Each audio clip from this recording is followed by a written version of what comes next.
Cub fans, and welcome to another episode of Cubs on Tap. As you can see, there is no Ronald Luce today to scream and yell. I thought that was Ron. I know Tyler. I've been working on it in the car. I had a long drive this morning. And I was like, all right, I know I'm hosting the show tonight. Got to practice the This Is On Tap or on Cubs on Tap thing. I am Juice on Tap. Tonight I am joined with the great Tyler Edmonds, Mr. Teddy Freddy 270. Tyler, Cubs lose. But how are you doing tonight? Well, it's like we said before, man. Like, I just came back from a great vacation. Went to Mexico, went on a cruise, went to Mexico. It was fun. By the way, had my Cubs on Tap shirt in Mexico, and everybody in Mexico saw it, was like, yeah, Cubs on Tap. So we're pretty much like, I know in the United States is one thing, but we're pretty much the number one Cubs podcast in Mexico as well. Not to brag or anything, but coming back from vacation, I'm great. Hell, I bought a truck today. There you go. And it's not that I'm in a horrible mood, but just after tonight, like you said, Cubs lose. The Nationals, but yeah, physically I'm good. I'm good, Juice. I'm good. It's good to see you, man. Good. You look refreshed. I'll say that. We were talking a little bit off air about your vacation. You now mentioned that Cubs on Tap is the number one podcast in Mexico. I knew we cornered that market from the get-go. But tonight was a frustrating game, much like the games you probably saw in Miami. Yeah. To start tonight, we're going to talk a little bit about yesterday. Andrew Smiley. We're going to gloss over the game real quick. The Cubs obviously win that one yesterday behind a great performance from Drew Smiley. Tyler, just off the bat, real quick thoughts before we dive in, because there's more to talk about, I think, in tonight's game than there is yesterday's. You said it as you said the guy's name, Drew Smiley. I listened to the part of the show. I listened to the show Sunday, and I heard you guys talking about, like, the starters needing to go deep, and Drew Smiley gave us exactly what we needed. And also, obviously, thanks to Dansby's 3 hits, clutch home run. Love to see it. But, yeah, Drew Smiley was lights out last night. Yeah, Drew went 7 innings, 6 hits, 1 earned, 2 strikeouts. Real solid performance, and the offense did enough to get through. But Tonight is the game that we're really going to dive deep into and talk about, because I think that there were more narratives that we want to talk about tonight's performance than an easy win yesterday, as the Cubs dropped this one, the second game of the 4-game set, 4-1. Tonight, Hayden Wesneski on the mound goes 6 innings. Looked pretty decent, I'd say. A lot of hard contact, but was able to wiggle in and out. Some questionable defense behind him at times. What was your thought initially on Hayden Wesneski? Once again, Wesneski did enough tonight for this team to win. He did enough. 6 innings. He pitched 6 innings of 1-run ball. My question, and we may dive into it a little bit deeper. You mentioned the hard contact. What was it? Only 2 strikeouts? 2 strikeouts. And not that strikeouts are the end-all be-all, but is this the Hayden Wesneski? Is this version of Hayden Wesneski? I'm wondering, is this what we're getting now? Like, I know we talked in the offseason about, I expect this guy to, lead. I predicted him to lead the team in strikeouts, which it's early, but I don't see that happening. But yeah, I don't know if that's a concern, because it tells me that he's not missing a lot of bats, at least tonight.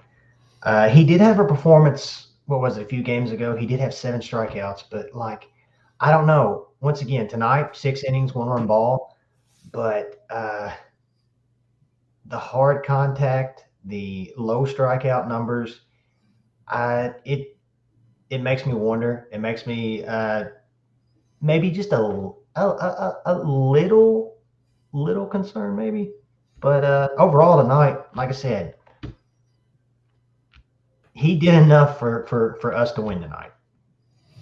Yeah, I think 100% I agree with you there. I think the game you're alluding to was against Oakland a couple starts ago. He looked really good in that one tonight, battled. Like I said, I think the one thing in terms of him that we have to start watching now is his third pitch. He threw it a lot tonight. He threw a lot of changeups. They mentioned on the broadcast, too, that that's a developing pitch for him. And it's been something that I don't think we've talked about enough here on the show, about how maybe a lot of these teams are sitting on that slider, and now he's just going to have to offer that third pitch. It seems like they're sitting fastball and they're able to somewhat react to the slider because he's not getting nearly as much movement, and they're hammering him around the. I said on a show a couple weeks ago, I said I think that for him, fastball command means so much, and now it always does for every pitcher, but for him, it sets up that slider. It really allows him to play off of that. Did you see any of that change up today? Did you like what you saw? I know one of the strikeouts, I thought on the lefty, he was able to throw it to get strike two. He might have gotten one of the strikeouts on it. But that changeup, it's a developing pitch, but it's something I think that we need to keep an eye on for his next starts. Yeah, it's just something that, like, and it's kind of like what we've discussed before about, like, it's almost like I don't want him to turn into almost like a project right now. I don't want this to become a thing where, well, we're just going to try to figure it out with Hayden and, just see what happens when, like, right now, I know, which I've said it probably 2 or 3 times already, and you hear it all over the place about it being early, but then it's like, okay, hey, it's May now. And I get it. Yeah, it is early, but I don't want something like a Hayden Wesneski project game where he's trying to figure stuff out, and we lose. And I don't want to look back at the end of this year at this game or other games and be like, God, if only this, if only that, like, we should have won this game, we should have won that game. So, as long as it doesn't become this third pitch, it doesn't become an issue. It doesn't become that's what we're talking about as far as, like, gosh, should he, change it up a little bit, do something else? I don't know. As long as that's not the case, he looked good tonight, or at least good enough. But yeah, just as long, I don't want to see it become a project, if that makes any sense. No, it does. I think that, like, that's one of those, they say you kind of lean on what you do good at during the season, and then you go into the off season and then develop pitches, right? Yeah. Because it's really hard in between starts when you're working on mechanics and, some certain, movements of the pitches, like his slider, like he's probably been working a lot on that, because it seems like that slider isn't moving nearly as much as it did in the spring either. And that's something that I've kind of noticed. I don't know if you have, but it just seems like he's done enough. He did enough tonight, but he's so close. So I almost like have that analogy of like a golfer, like when you're so close to like having that swing line up, right? You swing all day and you finally get that one swing that feels like, man, that's the like everything lines up like right into the slot and you hit it right down the middle 300. Yeah. I feel like he's right there. Like there's a tweak that you need to have. He showed signs of it last season, and we know it's there. And once again, not to say that tonight was bad. It wasn't. But we know, we've seen it, Juice. It. There's more in there. There's more in the. So, yeah. Hopefully this doesn't become an issue. Yeah, we're gonna touch and move on to just one more part of this pitching staff that has been alarmingly struggling, and it's the last 3 times out of the pen we've seen Keegan Thompson. Man, I love Keegan Thompson. I love the way he works, but it just seems like he is just tad off right now, missing his spots, catching a lot of the plate. What are you seeing from Keegan? Yeah, as far as, does it make you wonder? You remember at the beginning of the year when everybody talked about his velocity being off? Is that something you think that could play that's kind of playing a factor in this right now? I think it's a good thing to bring up because we talked about the fact that he was so low. Now maybe he's doing something mechanically that he's able to throw a little harder. I honestly, I didn't notice was his velocity high tonight, or was it kind of no, he's been right at the spot he's been all season. But remember that good run in spring training. Like, I mean, he was throwing, but he was still throwing up zeros. So I don't know if, like, as we always kind of talk about this, there's location in pitching, right? You try to find the lower end, you miss the inside the middle of the strike zone. I think maybe you're right, Tyler. You may be onto something right there, that he's doing a little bit too much with his delivery. Maybe. I don't know. It's just hopefully, what now is ERA's bumped up to over 3.5, but hopefully it's something, kind of like with Wesneski. Hopefully it's something small, mechanical. Hopefully Hottovy gets him, in a bullpen, and maybe it's something small, because this guy, I mean, we've talked about him and Alzolay so much about being like just cornerstones of this bullpen. So the last thing we need is a guy like Keegan Thompson, before, his last two outings, I'd say probably 2 outings. I can't think far back to his third one, but was just almost a sure thing. So yeah, I really, really hope it's just something small, man, because gosh, if not, that's big. Yeah, he means so much, right? He kind of bridges you to the end of the game. He also is a candidate for, the Houdini role that we've kind of talked about over the course of this podcast, like comes in with some traffic on the bases. But I think we'll table Keegan, because I think Keegan's going to be okay. I think eventually he's going to figure it out. But I think we wanted to kind of talk about the basis of why tonight was a loss. And I think you can definitely agree with me. It's the fact that this Cub offense has been Dr. Jekyll and Mr. Hyde in some ways. They get bases loaded yet again. And we have a comment here. Bases loaded yet again, and we get squatted. Why, God, why? Yeah, I think that, yep, here we go. Sorry. The bases are loaded again. We get squat. Why, God, why? Yeah, the Cubs have absolutely struggled this year with bases loaded. I know tonight was one of those frustrating ones, but what did you see from the offense tonight? What irked you? Because I can see it in your eyes, Tyler. You got something that drove you nuts tonight. A few things. One, like, as far as what Julianka said, as far as bases loaded, 1 out, and you get back to back. Who was it? Mancini with the strikeout, and then Hosmer. Hosmer struck out too, right? Popped out or struck out. Either way, soft contact. God, like, I know everybody keeps talking about Hosmer, when's it time for Hosmer to be done? And I understand that, but on that same note, what about Edwin Rios? Like, I get it. When we signed him in the offseason, I was like, yeah, I liked his potential just from a few years ago, as far as his power potential he showed. And hey, it's not working. It's not. And other than Dansby tonight, I mean, hell, it even sucked to see Nico drop his on-base streak. It just seemed like, I don't know if, like, guys maybe were trying too hard, bases loaded to do too much, but, like, yeah, Rios for sure. Like, I get the Hosmer argument. I do. But at least Hosmer, I mean, hell, he's batting .260. He surprised us a little bit as far as with a couple clutch hits. I know tonight he wasn't clutch. And he doesn't play it, he plays a good first base, but, like, God, like, Rios just batting 100 right now. And why is he still on this roster? Like I said, that's not to say, as far as I agree somewhat with the Hosmer talk and everything, but right now Rios has done nothing. I think he hit 1 home run earlier this year, and after that, just nothing.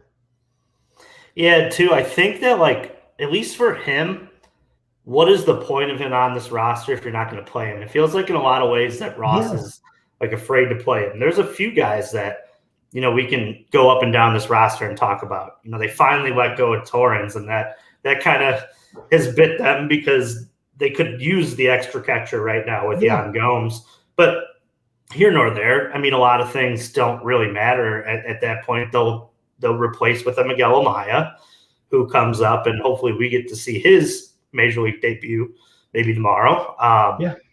But I think the frustrating part is there are solutions to the problem. The problem is not being solved. Yeah. You to be honest, you've been a catalyst on Twitter about it as far as the help that is available to us. I said the same thing with Ron on Sunday after the sweep. I said, "What is this year about? Is it about giving?" I remember listening to y'all talk about that. Yeah. Is it about giving Eric Hosmer, who you don't owe anything, at bats? Is it about giving Rios a chance since the Dodgers never really gave him a chance? Yeah. Is it about proving to the major leagues that Nick Madrigal is a player that could be on a major league roster? I'm starting to get to the point where the Cubs are doing this to themselves. They really are. And that's frustrating. Like, I want somebody to step out from behind the curtain and say, why? At least give me a reason why. Because it's frustrating, man. It's frustrating, especially when, once again, for like the 50th time, I know it's early, but when you see the standings, when you see that one team in the bottom of in the bottom of the NL Central, let's be honest. Yeah, I don't like the Cardinals. None of us like the Cardinals. I get it. We get it. But it's every single year. They're going to, halfway through the season, here they come, creeping. Next thing you know, they're in, they're right up in the mix with the division. It's like right now would be a perfect spot, a perfect opportunity. Let's say if a Matt Mervis gets called up to add a spark to this roster, to the offense, and just because, yay to the Pirates. Good job. Congratulations. I don't see that happening all year long. I really don't. Maybe I'm wrong. I know they've been arguably the best team in the National League right now, but I don't see that happening all year long because honestly, for the Pirates to make the playoffs, I feel like they have to play like that all season long, and I don't think it's doable for them. So it's like, especially with the Cardinals, like they could have just had a bad month, and now here they come. But it's like you were at a perfect spot, a perfect opportunity just a few games ago with your record and with the record and everything to like really put the foot down on the gas pedal. And like you said, it's almost like now, like you guys talked about on Sunday, what are we doing? Because I know we talked about the potential of possibly maybe adding a pitcher or adding this, but it's like, hell, we got to figure out who we are and what we're doing. And just to agree to your point, yeah, it's frustrating as hell because, like you said, it feels like they're doing it to themselves. And that's what I think is, and a couple of good comments here from Scott Crawford I brought up while you were talking. Fuck everything. This is BS. Morel and Mervis needed to be in Chicago yesterday. Sent Hosmer and Mancini to the moon. Thank God Juice doesn't have to do Mankini bikini runs. That's Ron Luce. I know I'm your host tonight, but I decline always to run in a bikini run. And yeah, I think in a lot of ways this makes some sense when you put Hosmer and Mancini back to back. 75% double out on the season. Don't fact check me. And the thing is, Hosmer, like we got Hosmer for I know it's like prorated because of his time in the league and all that kind of stuff. $700,000 for nothing. Nothing. So it's not, I get it. Like, and supposedly, I guess he's, and he's what else can he say? Like, I know he's like, yeah, I look forward to, helping Matt Mervis, blah, blah, blah. Like, I get it if they want to leave him up for just a little bit, maybe, but I don't know. Is it really going to make that big of a difference if Hosmer's on this team when Mervis is up here to be like, hey, Eric, could you show Matt Mervis the ropes? I don't know. Maybe, maybe not. But like, God, yeah, it's frustrating. Yeah, and I just feel like what Matt Mervis would bring to this team is lefty power and a little bit more of a spark, right?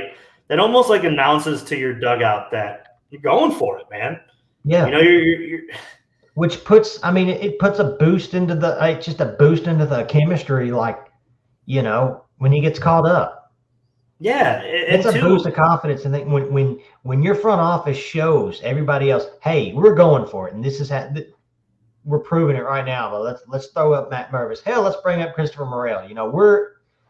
We're going for it this year. And it's like, why hasn't it happened yet?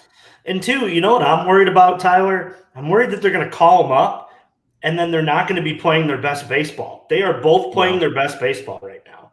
And whenever they call up Mervis and Morel, they're going to have an intense amount of pressure to live up to every single, accolade that they've had down at AAA. So you better give them a soft landing. What a softer landing than the Nationals. Oh, yeah. I mean, not Mancini. Mervis is from there. Like he would have had family in the stands. Trevor Williams bad against lefties. Like, I mean, it was like you couldn't have wrote a better script for this kid to play today. Yeah. Just frustrating baseball. I want to ask you a question, Tyler. I want to get your opinion on something that dawned on me while I was watching tonight's game, because I am at the point of this where I have tinfoil hat on, tinfoil juice, and I'm trying to figure out why we still haven't seen any of these guys at the big league level. And my tinfoil hat, all things, I am curious if there is a back and forth between the manager David Ross and the front office on when to bring these guys up. Maybe one wants to bring them in at a certain time and the other doesn't. And I think I'm starting to see that maybe David Ross wants these guys on his roster now. Because what is the point of playing the roster the way it's constructed right now, with giving Hosmer at bats every day? I think he may be in on the joke. Like, he's almost like showing, hey, yeah, I'll roll these guys out every day. And you can see that they're not going to produce, and I'll push your hand that way. It makes you wonder, as far as he's pushing these guys out. Like, look at the team you got. God, man, Juice, that's a good question. It does make you wonder, for sure. Here, you know what? Part of me, not that it would give you the whole answer, but let's just take Amaya, for example. It would be such a hit, because, like, have they announced whether or not, like, how long Yan Gomes is going to be out? Like, what's the concussion protocol? He's going to be so he's not in concussion protocol, but he's going to be evaluated tomorrow. Evaluated a little bit. So it's assumed, whatever you want to call it. Let's say he's back in the lineup next week when we play St. Louis. If Edwin Rios is still on this team by next week, when Yan Gomes is back on the roster and Miguel Amaya goes back down, I would agree a lot with your question as far as, like, if Ross is having that, because, like, why would you send that guy back down when you could leave him up with Tucker Barnhart and Yan Gomes and be like, hey, and I'd be fine with having three catchers if the third one is Miguel Amaya. But that's God, I hope not. But at this point right now, it almost looks like he's kind of in on it, right? I'm just baffled by roster construction. And I think, we're going to go into a comment right here. Not sure if you guys talked about this, but can you explain why the Cubs are so god-awful scoring with bases loaded or runnings in scoring position? I think some of it comes down to roster construction. That's exactly what we're talking about. That's the $1 million question because I mean, there's ways to fix it in-house. And we kind of talked about it just a little bit, Filmmaker 12, but we wanted to just kind of talk about the way the roster is constructed now and why I think a lot of the reasons why we're having these close losses is because the Cubs are one player away or two players away. But the sad part is you don't need to go out and trade for one of the players or trade for two of the players. They're in-house. They're guys that you grew, and they are going to get plenty of playing time up here. Let's face it. You can play Matt Mervis often. He can hit against lefties and righties. It does not matter. Christopher Morel can play anywhere. You're going to find guys who need days off. And maybe some of this, hitting the wall is going to start to happen. I would have loved to see Christopher Morel on this roster to come off the bench and pinch hit late in the game opposed to Nick Madrigal. Yeah. And I would love to be able to give a day where Patrick Wisdom is at DH and he just has to hit and you could play, Christopher Morel at third without having to play Nick Madrigal, a guy who you're not getting any power. And that's the problem with this lineup, that the isolated power comes from three positions in this lineup. And it's great when Cody Bellinger is hitting. And it's great when Mancini's driving the ball around the ballpark and Patrick Wisdom. But there's going to be a time real soon where the isolated power in this lineup is not going to be there because guys like Bellinger and Mancini and Wisdom are going to struggle. So where's it going to come from? It's not coming from Nick Madrigal. I'll tell you that, not as much. No. So they need to figure out a way to supplement the roster with guys who can add that power.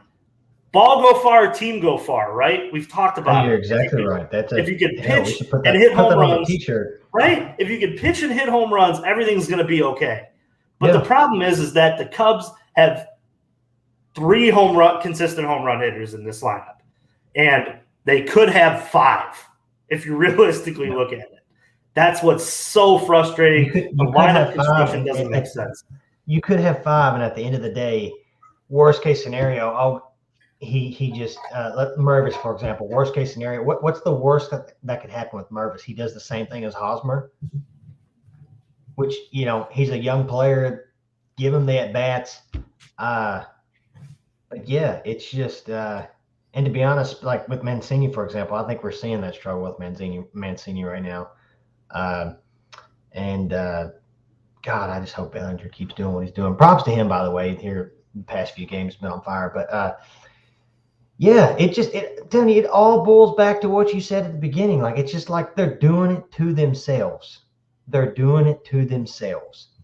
And it's like, why not? Why not call up a few guys and see what you have?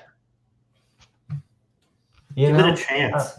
It's not as bad as what you're doing now. And it's not going to be as bad as what you're doing now. It's probably going to get better. But for some reason, these are the frustrating things that we seem to see over the course of this series. I know it's only been 2 games. They've won 1 of them. But I'm still fuming from that Marlins series, to be honest with you. Oh, God. And it's just like going back to that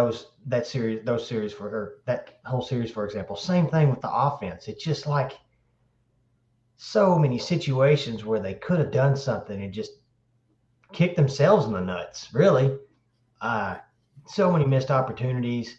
And God, I just hope we're not looking back at the end of April, beginning of May, and thinking geez, we should have won these games. Had we won this game, had we won these 2 games, had we not got swept by the Marlins, who knows? Maybe that's the difference. I hope it's not a difference maker, but God, we're just at a point. We're at a point right now after playing so good against all those West Coast teams. That's to me, that's the most the most frustrating part after winning, what was it, 4 straight series against tough teams with Texas, LA, who else? San Diego, and I know I'm missing something. I know we swept Oakland. Oakland, but Seattle. Yeah, and they took 2 out of 3 from the Reds earlier on in the year too. Yeah, and it's just like after that, like it's just so frustrating because it's the Marlins, it's the Nationals, and the Marlins. I get it. The Marlins are good right now. They've got good pitchers, but God, it's just that's the frustrating part because just you saw how they were to kick off the season, and now it's like we're right smack it. Tonight's loss made us 500, right? I would believe so. Hold on one second. Let me pull that up. But yeah, just a frustrating one. I think if you really look inward, the Cubs are, let's see, pulling it up now. 15 or 14 maybe? Or 15. They are 15 and 14. But still, it's just like just a few of those games right there, and we're at the top. We're close to the top of the division. Yeah, no, it's just frustrating. And once again, I'll echo your words. Once again, it's not. We've done it to ourselves. We really have. Let's hopefully tomorrow we don't do it to ourselves either. Tyler, before we move on, any final thoughts on tonight's game or this series so far as a whole? I mean, going back to last night was great. When these next 2, I mean, I know you can't look past tomorrow, but you got to win these next 2. You have to. I know it's not like I don't want to make it feel like a pressureful, like, oh my God, the season's over if we lose these 2. It's not, but God, you really don't want to lose these next 2 games. But yeah. Yeah, great comment here from Jordan. Love to see Nelly V get some more opportunities for his power, given his power. Yeah, absolutely. Hopefully he's in the lineup tomorrow. Tomorrow's game is a 6:05 start in Washington. I'm not going to do you can find it here. You guys know where to find all the Cubs games. But on the mound will be Cubs ace Marcus Stroman. He sports a 2-2 record and a 2.29 ERA. Washington will be throwing our favorite pitcher ever, which is TBD, to be determined. We do not know who it would be at the moment. Randy Johnson would be – maybe it's Steven Strasburg. Maybe he'll throw left-handed with that contract he's got. Yeah, that's a little shot at the Nationals. But, Tyler, any thoughts on tomorrow's game, what you want to see, what the Cubs have to do to win the ball game? What you thinking, my friend? Honestly, what I expect, I mean, and I have no reason to not expect this. We're going to get at least 6 from Stroman. Why not 7? Let's get 7 from Stroman. I know last Friday when I watched his outing in Miami, he went like 6 1/3. I want to see 7. Let's get 7 innings. And God, let's get some freaking balls out of the park. I don't like as well as Marcus has been throwing so far this year. Like, you got to win his starts. You have to. And so let's get some freaking balls out of the park.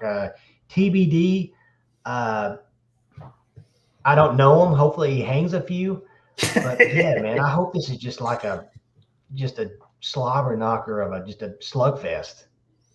Yeah, I think the Cubs are kind of due for one of those like 13-1, right? That we saw so much of in April. It's been a little while. Hopefully tomorrow's game, it happens that way, because it'd be nice to get like into that Nationals bullpen. That way you can go into the getaway day with them on their last couple arms. Quick question: Do you think? Not that it's a big deal. Yeah, it sucks that Nico's on base streak is over. Do you think we see him in the lineup tomorrow? Do you think David gives him a day off? It would be a interesting day to take him out, considering the fact that Marcus Stroman, puts the ball on the ground a lot. So I don't think it'll be tomorrow. I hope he leaves him in. I hope it's one of those things. He's just like, screw it, start a new streak. But it would not surprise me if the getaway day he gets a day off. It's coming. It's definitely coming. I think it's been a while since he's had his. But with how much Marcus Stroman puts the ball on the ground, I think you want your best infielders And two, I think Nico is probably itching to get back in the box, to be honest, knowing him, knowing the type of player he is and how competitive. He's probably like, hey, David, I need to play tomorrow. Yeah. But, no, tomorrow will be a 6:05 start. Marcus Stroman against TBD. Hopefully the Cubs are winning tomorrow's ball game. Tyler, before we get out of here, do you have a Fly the W player for tomorrow? Because you haven't been on a show since a while. Tomorrow I'm going to I'm picking somebody who's due, somebody that I watched in Miami. He didn't do so hot then. He's been kind of quiet lately. I'm going to Seiya Suzuki. I love it. Yeah, that's who I picked at the beginning of the series. I think he had an RBI. Was it yesterday maybe? But I wouldn't be shocked if we see a home run from Seiya tomorrow. It'd be nice to see. It'd be nice to see him have one of his months where it seems like he can carry a ball club. The Cubs kind of desperately need that right now. Oh, yeah. Tyler, this has always been fun. But as you know, we are one of two Chicago Cubs podcasts here on the On Tap Sports Network. We do great work here. Bulls, Bears, Hawks, MMA, you name it. We do it all. And also, as you know, we all have friends who love the Chicago White Sox. And they all need a hug. They absolutely need a hug. Give them a hug and send them over. Oh, man, if you're in religion right now, pray for them.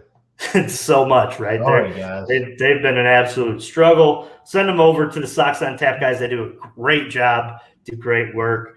As you know, we have a great Cubs staff here. Myself, Tyler, Ron Luce, Nick, Rob. We have an ample amount of Cubs writers and contributors here at On Tap Sportsnet. Make sure you are following all those guys at their respected Twitter sphere ones. I, off the top of my head, do not know, but I know Nick is Nick on Tap. I know Ron is Loose on Tap. Joey, who hopefully he's coming back soon. I'm hashtag where's Joey? Is Joey? Where the hell is Joey? And last I saw him, he was in Utah and in some type of mountainous area doing a video, God knows what. But I hope he's having a good time. He is at one Joey Knows Nothing, myself at Juice on Tap, and of course Tyler. You do such good work at Teddy Freddy 270. Until then, hopefully we're talking a win tomorrow. It'd be nice to follow up a loss with a win. I want to scoop some poop, and I want to name another super scooper. So let's win tomorrow. See, and he can't scoop poop if the Cubs don't win baseball games. So as we know, Rizzo does not like his yard when it's littered with poop. Does not like his yard full of poop. For his sake and for our sake, Cubs, please bring home a W tomorrow. From myself, from Tyler, Teddy Freddy 270, what do you say we get out of here the only way we know how to get out of here? Oh, Juice. Let me just hit you with the stat real quick. St. Louis is 10-20. And I get it. It is what it is. I feel bad for you guys, I want you guys, it's like Cardinals fans. I wish you guys could do a little bit better because it's not even fun for us right now. You guys are just way down. You guys are farther, like that field that I throw my dog's poop in. If you don't know what I'm talking about, guys, just go watch it and you'll see the field where all that poop is. Y'all are below that right now. So fuck the Cardinals. And let's go Cubbies.